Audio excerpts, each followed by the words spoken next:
So for those of you who don't know me, I used to run a company called the Learning Annex. This is a while ago in the 90s. And I was pretty stressed out. I didn't really realize how stressed I was. And I developed a pain in my shoulder.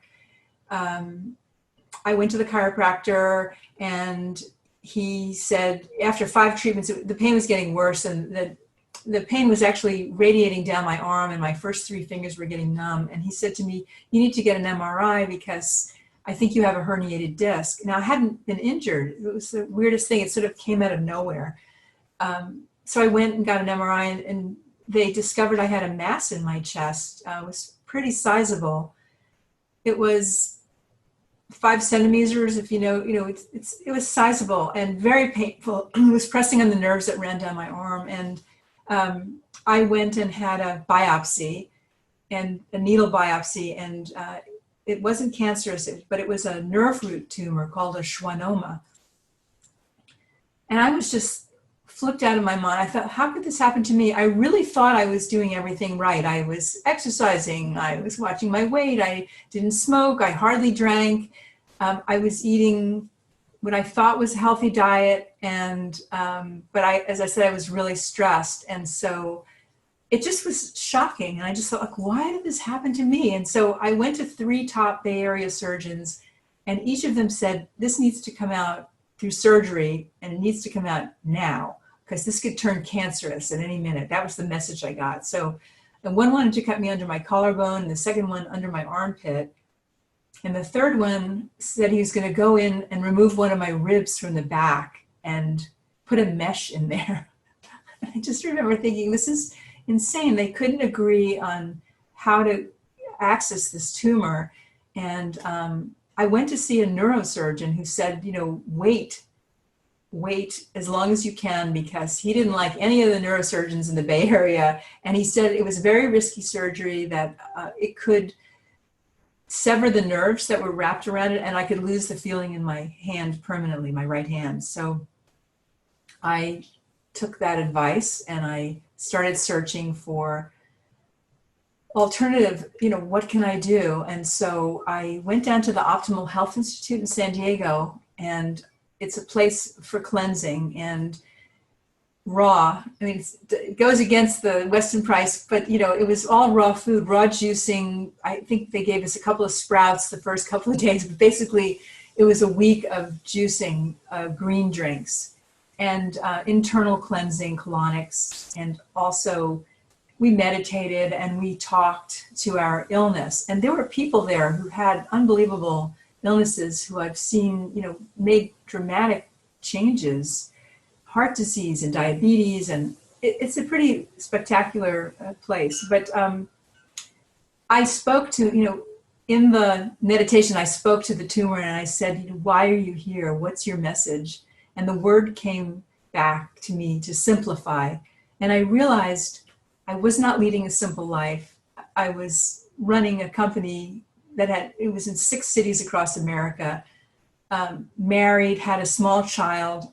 I was just, not sleeping well. And so what I did was when I left there, I decided to bring home the techniques of just eating raw food. And so that's how I simplified that. Organic, and I got a water filter, air purifier, and then I started thinking, well, what else can I simplify? And I remember putting some moisturizer on my skin, and I looked at the label, and there was like, a paragraph worth of ingredients.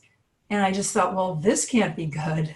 So my background is in journalism. I have a master's in journalism, and I started doing a lot of research. And I saw these chemicals that get into our skin. And so I switched out to all natural products, including, I use baking soda. To this day, I use baking soda as a deodorant. I just put it in a salt shaker and sprinkle it on my hand and go like this. And it's wonderful, works. So then I thought, well, what else can I simplify? And I remember I was cleaning with Windex, and I looked at the label. Most people don't read the labels on their household cleaners. And it said it was a warning label. It said, precautionary statement, hazardous to humans and domestic animals. And I just thought, well, I mean, I'm guessing, yes, if you drink it, but I also thought, well, I'm spraying it on everything, and including my daughter's table, you know, she was eating, she was a toddler. So I stopped and I figured out I'm using white vinegar, baking soda, hydrogen peroxide as cleaners. And it took about 9 months of this cleansing, and the pain stopped suddenly. And I waited, you know, I was kind of in disbelief a little bit. And I waited, you know, several more months, and I had another scan, and the tumor had disappeared. It was gone. And this was like a huge wake-up call to me that our bodies are self-healing if we don't expose them to all the toxins in our products.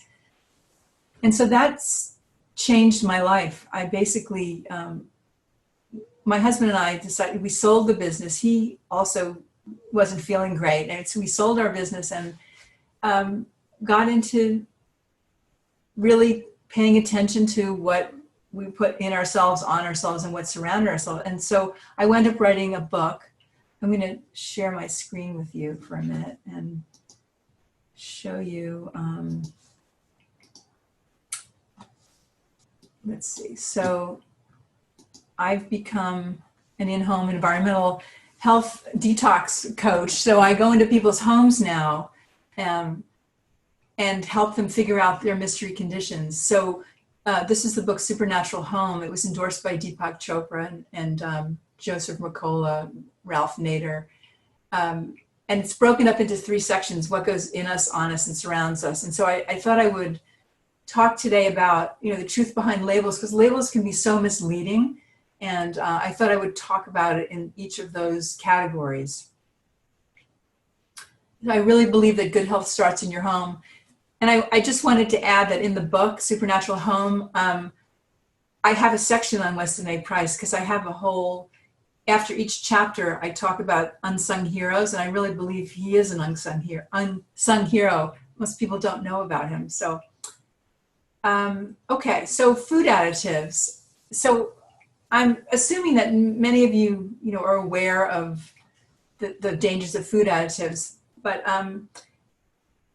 a lot of people are not really talking about food dyes, and I want to just mention it because artificial food dyes are toxic. I wanted to share a case study with a little boy. His name was Evan, and he's 7 years old. He was living in Chicago, and he was diagnosed with ADHD. He had emotional outbursts, hyperactivity, depression, anxiety, very low stress tolerance, and he was on Concerta. And what I noticed in his home is he eats foods containing pesticides. There was nothing in their home that was organic, mostly processed food with artificial food dyes, preservatives, and additives.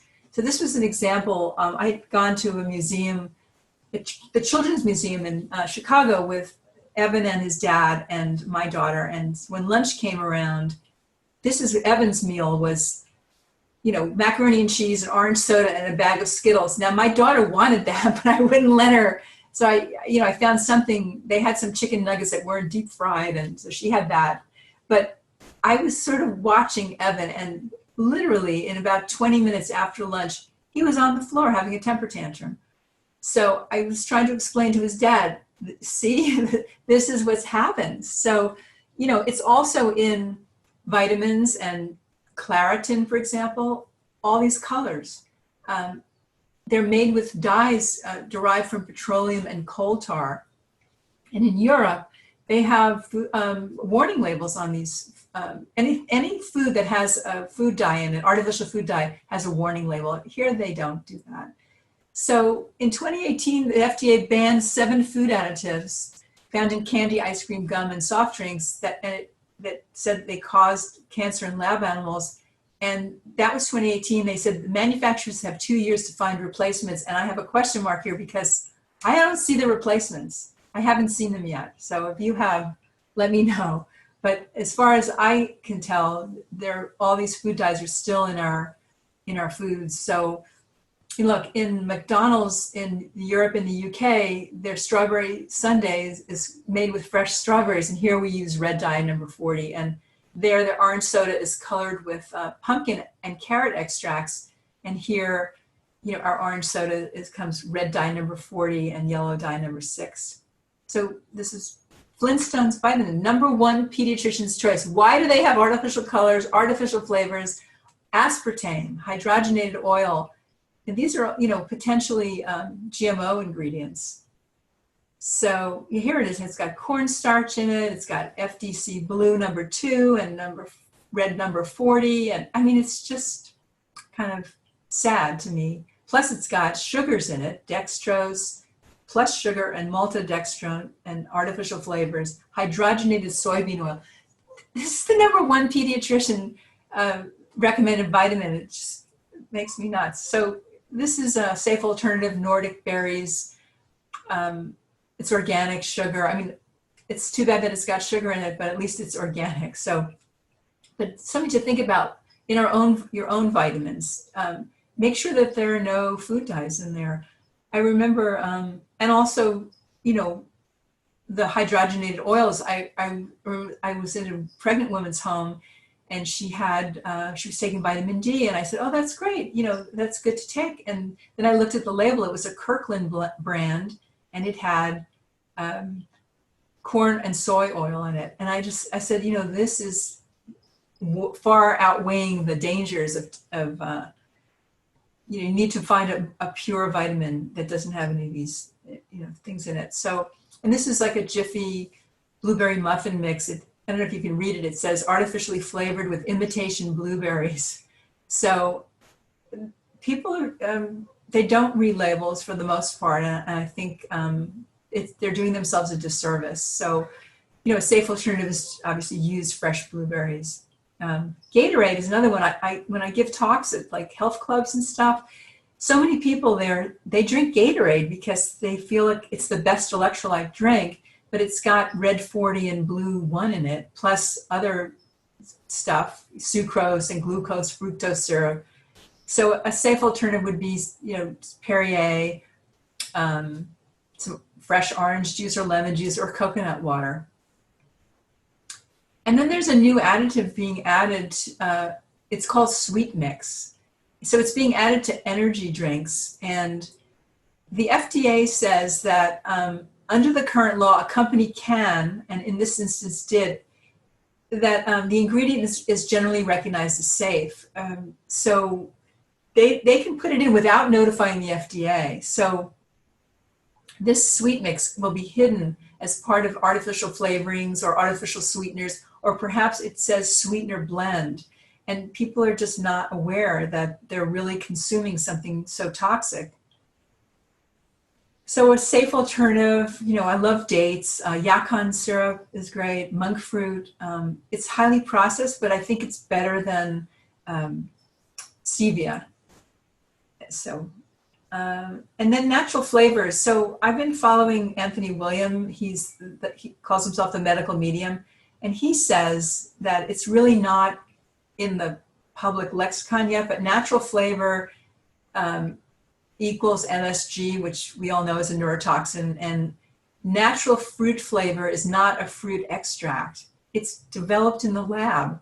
So natural smoke flavor or peppermint flavor or vanilla flavor, these are all chemically created, and it's allowed in thousands of health food products. So I noticed it a lot in tea, even organic tea. So pay attention to the teas. I'm only drinking tea that doesn't say peppermint flavor on it or, these other flavors. So something to pay attention to because, it's minute amounts, but these minute amounts, they build up over time. And, it took me, I got sick when I was 50. So, it took a while, but luckily it only took me a year to shrink and eliminate that tumor. So Cheerios, mayonnaise, for example, aside from the soybean oil, it'll say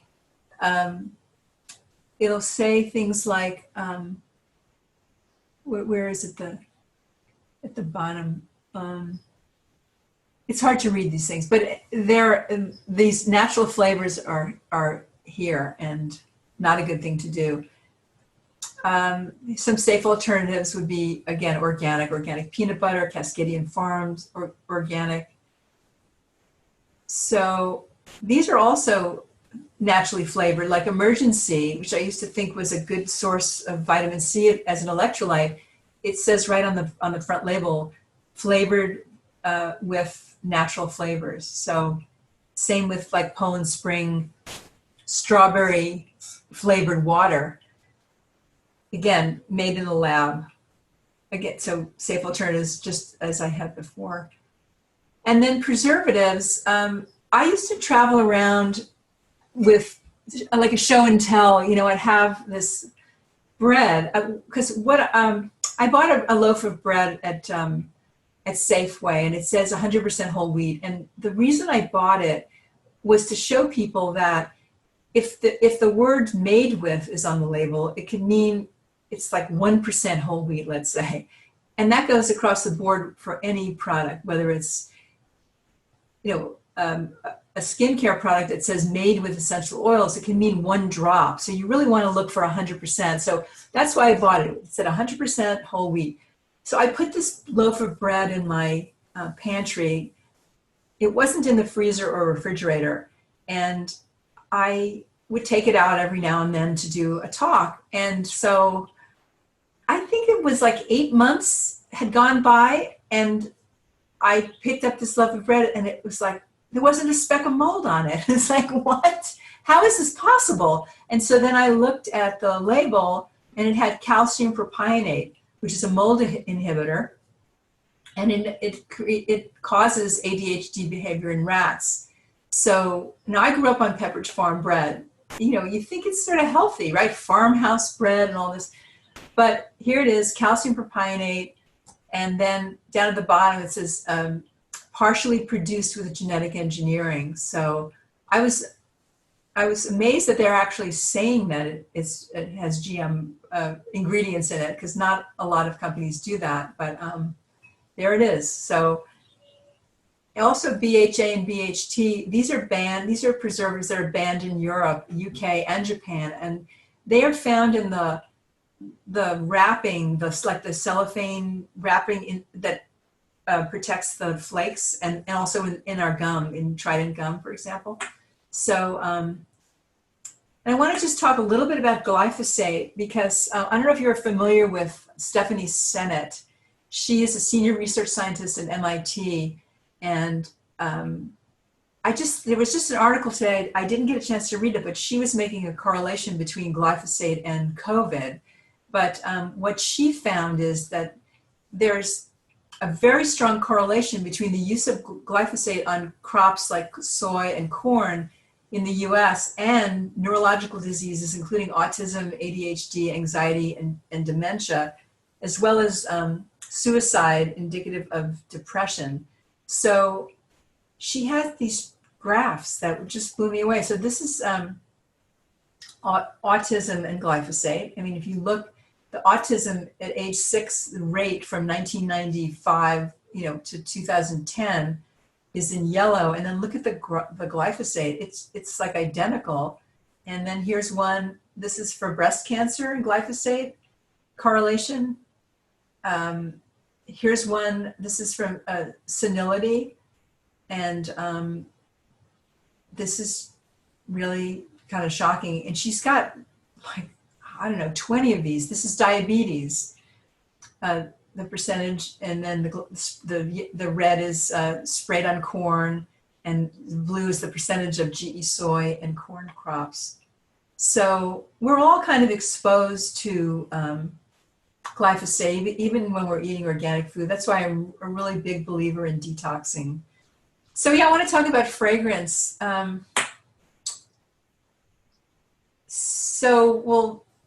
First of all, 98% of the skincare and cosmetic products contain ingredients never evaluated for safety by the FDA. I mean, that's a huge number.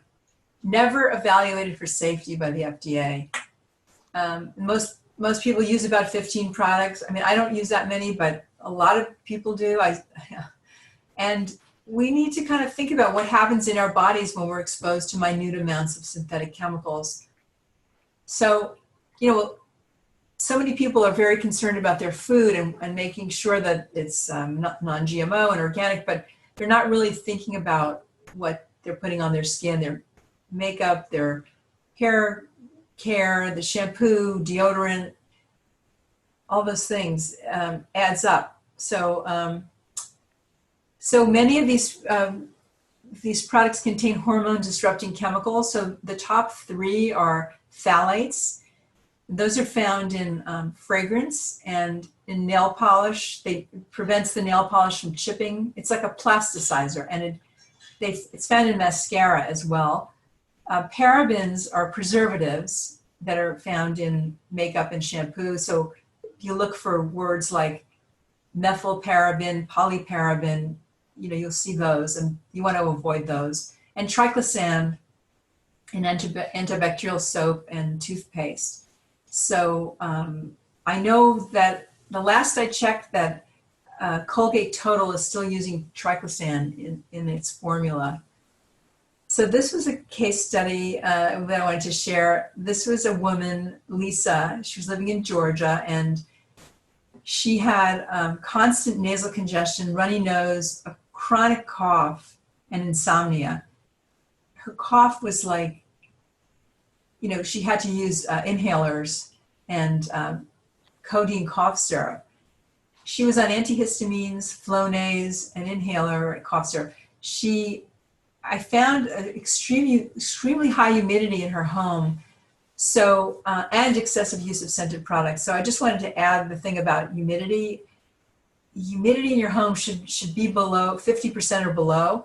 If you're over 50%, it's going to set you up for mold. And that's what she had. She had mold. So she had a ton of scented candles, and she used perfume. I remember I walked into her bedroom and I was like overcome with the smell of perfume. And I said, wow. And she said, I don't smell anything.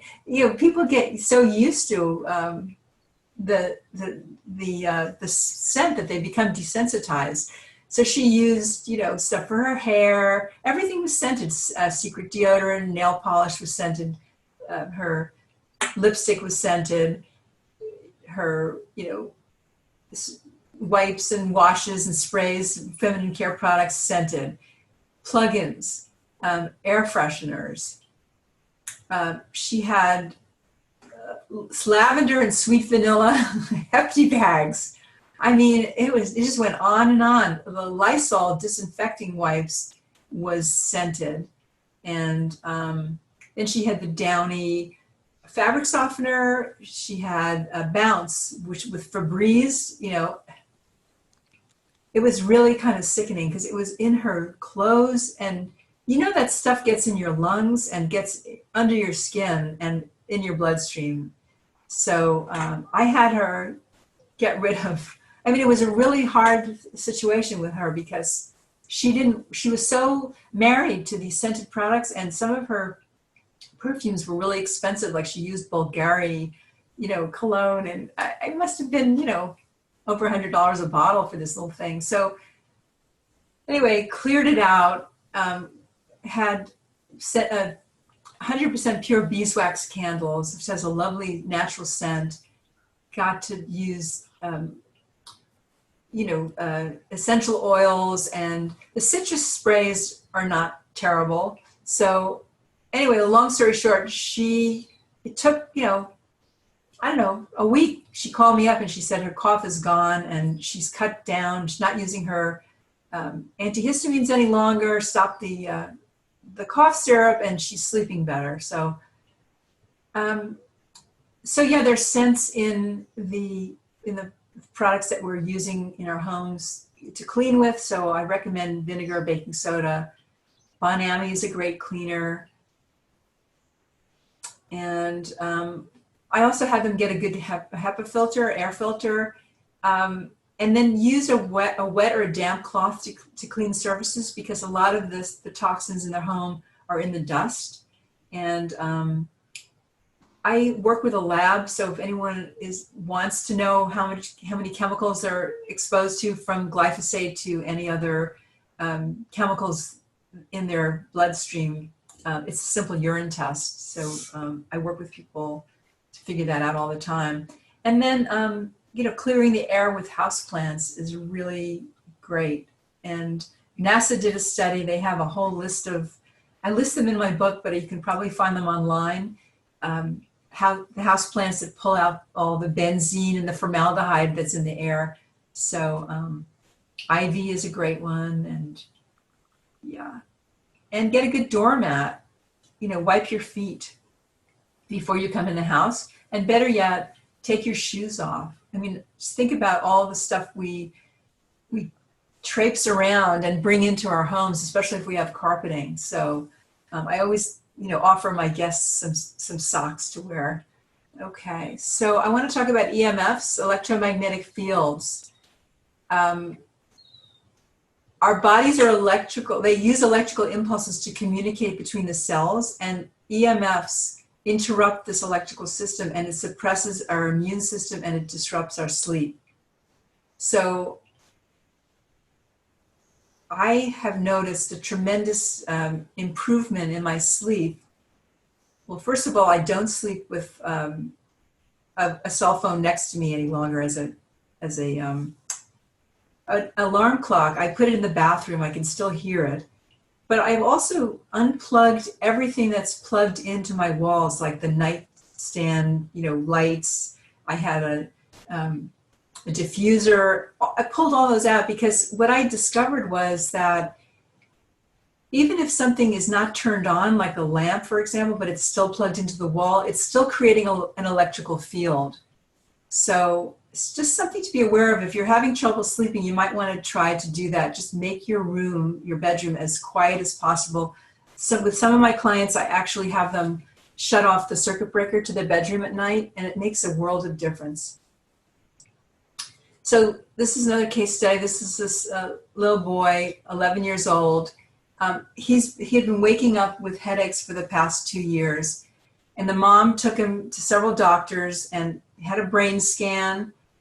And, when I walked into their home, I didn't know what I was going to find because she was using non-toxic cleaners. The shoes were off. They were all organic. There were no scents. There was nothing that I could think of that was going to be triggering this boy's headache. And I was like scratching my head. And then I walked into his bedroom, and he had a giant air purifier. It was 3 feet high. It was placed at his headboard, and it emitted 50 milligauss field. So I have these meters, and this was a Gauss meter. It was measuring milligauss. And so 1 milligauss is, or less, is the optimal range. And this was 50. And I said to the mother, this has got to be it. I said, why do you have it so close to his head? And she said, well, he has grass allergies, and I thought the closer the better, it would help him breathe. But it was having this horrible effect. So we moved it like 10 feet away from his bed. 6 feet would have been probably enough, but I moved it all the way to the other end of the room. And the fields drop off dramatically. And the thing about electromagnetic fields is that distance is really the key. You really want to stay away from it. So she called me up the next morning in tears, and she said, this is the first morning in 2 years that he's woken up without a headache. So I was so happy, so she's like my biggest fan. But I've seen this over and over again in people's homes where, the amount of wires and Wi-Fi routers that people have like right on their desktops or right by their feet in their home office is just shocking. And they're just not even aware that this could be a problem. So there are things you can do. Cell phones, as I mentioned, you don't want to be wearing them. Cordless phones too. Sorry, I'm saying you don't want to be wearing them like in your bra, for example, or even on your body when it's on. So I take my phone and I put on, first of all, if I'm not using Wi-Fi, I turn off the Wi-Fi on the phone. And then I also turn off the data. You can still receive calls and you can still receive text messages, believe it or not. But that phone, the fields dropped down almost to zero. I was really very pleased to see that. Cordless phones, very high fields. So if you have like a cordless phone with a base station and another, the handheld one in another room, those are constantly communicating with each other. So I recommend either getting rid of the cordless phone or just have only one and not the one that it's communicating to. Yeah, so shut off your Wi-Fi at night. That's a simple thing you can do. You can just unplug it. It makes a world of difference. And then I wanted to just share what's on the other side of your walls. So I went into a woman's home who had a baby who wasn't sleeping, and I used my meter. The crib was up against a wall, and there was a huge field. So I said, what's on the other side of your wall? And she said it was a garage, and she had a giant refrigerator, and the motor, the back of the motor was beaming into the wall. And so we just moved the crib across the way because she didn't want to get rid of the refrigerator. But anyway, luckily we can move the crib to the other side, and the baby slept and was safe. And who knows what would have happened to this child. She also had like a wireless baby monitor right inside the crib, which was, it's a no-no. So if you're interested, I have a free ebook on EMFs, on how to protect yourself from EMFs. If you go to supernaturalmom.com/EMF ebook, and I could put it in the chat, you can download that for free, and it has some good tips in there. And I'm working on another ebook on 5G because I'm doing a lot of research on that now because it's coming. I don't see a way of stopping it, so we need to figure out ways to protect ourselves. I also do a virtual healthy home transformation. So I haven't been going to people's homes the past few months, so I've been doing it virtually, where I have people take their phone and we go into their pantry, or I look at their cosmetics and their personal care products and all that. So we can do that. And I am just going to start going back into homes, and I'll wear a mask and bring sanitizers and all that, disinfectants, so people can not worry about that.